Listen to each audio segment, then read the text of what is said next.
forgive me. Jordan, I'm not blaming you. Just leave. Please. You have to forgive me. Please. I was just... Please. Up for once in your stupid life. I'm so sick of your crap ever since you got trying to save Dad. You were trying to be a hero, and now Dad's dead. My dad is dead. And I never...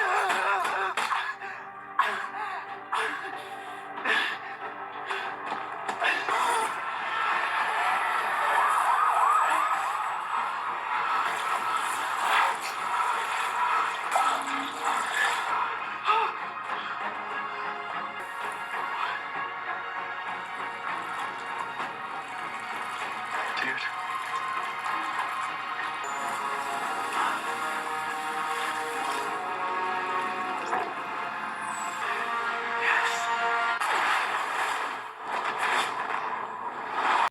Well, somehow I spoiled myself because the actor who played Sam Lane said that was his last episode, and I didn't read the article. So obviously, either he dies or he turns into a monster or whatever. So yeah, so obviously the actor leaves the show, which means the character most likely dies. There's your spoiler right away. Um, and as the title says, it's Sam Lane's average to good exit. There were a lot of things that happened. You had Lex Luthor being Lex Luthor again. You had John get powers. You had drama. I kind of liked seeing Steel and Starlight. Is that her name? That Natasha's name? And they teamed up against Doomsday, but it was kind of an empty feeling. There wasn't a whole lot that intrigued me, but there were a lot of things that happened, and there were some nice flashbacks. It was a good Sam Lane episode, but I mean, it's hard to really believe. I know that realism kind of bogs people down, but there were just too many backdoors to allow Sam Lane to do whatever the fuck he wanted with creating another monster or creating another Doomsday. But there wasn't enough time, I guess. So, major spoiler, he donates his heart to save Superman's life. And Superman gasps air, or gasps water, I guess. So Superman is not dead after 3 episodes. So I don't know if they're going to drag this. I mean, most people would think, oh yeah, he's going to just fly out of the fortress in episode 4. But maybe not. I don't know. Maybe he's... it's probably one of these things where he wakes up, but he doesn't have his powers yet. And he'll just be like a guy sitting in the Fortress of Solitude. It'll probably be like that Action Comics issue where, unbeknownst to a lot of people, Superman Kal-El woke up in a matrix, in a giant egg, while the Eradicator and Cyborg and Steel and Superboy were out there in the reign of the Superman. This was like 31 years ago. And everybody thought it was still the Eradicator, but it was actually Superman. He came back in that issue. Yeah, he came back in like 25, Man of Steel, and then he finally came back in Superman 82, one of Jerry Siegel's last autographed issues. And so lots happening here. Lex Luthor's trying to turn Jordan against John. There's not a whole lot to get to grasp other than Sam Lane dies. Superman has come back, but is he back whole and intact? The two brothers are kind of fighting. It's kind of funny. They're wearing like Hawaiian shirts, the same Hawaiian shirts. Like, we are brothers who are brothers and we have our own show, right? So they're like over being jealous of each other, I guess. And Lois is giving like a eulogy. Now we're thinking it's over Clark's dead body, Superman, but it's over Sam Lane, which is kind of what you figure.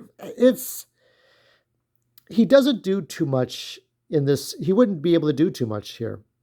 So the drama bogged me down a bit. The CW drama always bogs me down. So unfortunately, this season is not hitting its high marks every week. That's kind of the problem, is that it's not going to hit its high marks. Now, I don't know if Brainiac is really a thing or if it's just something she said. I think it's just something she says. Um, Amanda McCoy says. But Doomsday is a real threat, and Luthor is still a real threat. So you have two real threats already that are out there. Not sure what to think of. So next week is dealing with um, Gretchen, even though Gretchen should have been gone. So Jordan has his power. John has his powers. Jordan has his powers. And we find out that Lois had picked John over Jordan when he was when Luthor threatened both their lives. Like, if you want to make a call, press who you love more. Press press 1 or press 2, right? So Lex Luthor plays the tape to turn one brother against the other because Jordan doesn't use his head, doesn't use his brain cells very often. He's a very impulsive person. So, of course, it made sense for Lois to pick John because he didn't have his powers. He didn't have any powers at that time.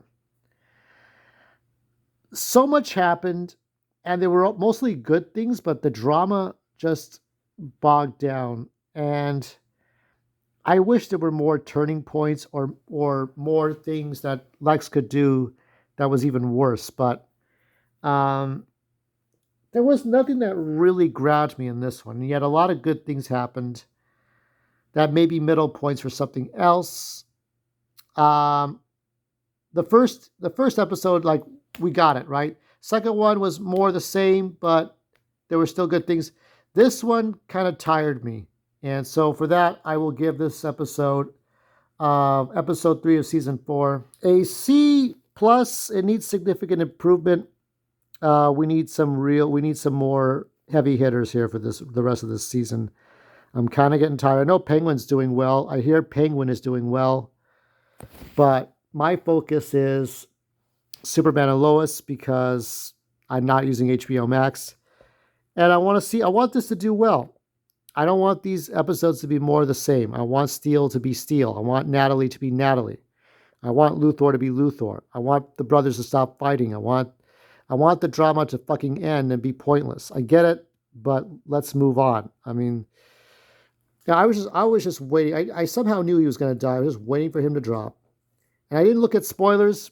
It was like there was a NBA game going on, and I couldn't watch it at 8 o'clock, so I had to wait till midnight. I had to wait till 9 Eastern, midnight Pacific, and that was all there was to it. So, next week, let's hope for better.